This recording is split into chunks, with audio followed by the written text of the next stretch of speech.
When solving quadratic equations, one of the most common questions is which method do I use? The factoring method, the square root property method, completing the square, or the quadratic formula? Some questions that you can ask yourself to decide on which method makes the most sense is, does the problem easily factor? So when you look at it, is the factoring obvious and clear? A second question is there an a term in ax squared plus bx plus c? If there's an a term, it makes things a little bit more complicated. Another question you could ask yourself is there both an x squared term and an x term? If there's only an x squared term, then likely you'll be able to use the square root property method.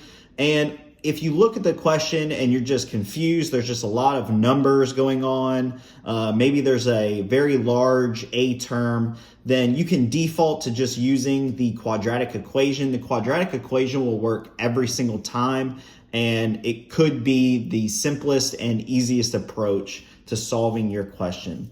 So here are some examples of which approach to potentially use. So when we look at this example, we can kind of notice that the 14 is easily factorable. You can have 1 times 14, 2 times 7, and 2 and 7 easily make a 5. So this one could be in the category of the factoring method just because it's very simple, it's clean, the numbers aren't too high, everything is not too bad.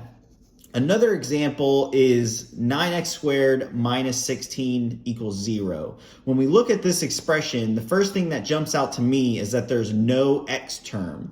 And so when there's no x term, then likely we'll be able to use the square root property method. And so that's probably the best approach to this. We can move this 16 over to the other side, divide by 9, square root it. It's very clean, nothing too difficult with this one, and the square root property method is probably the best approach.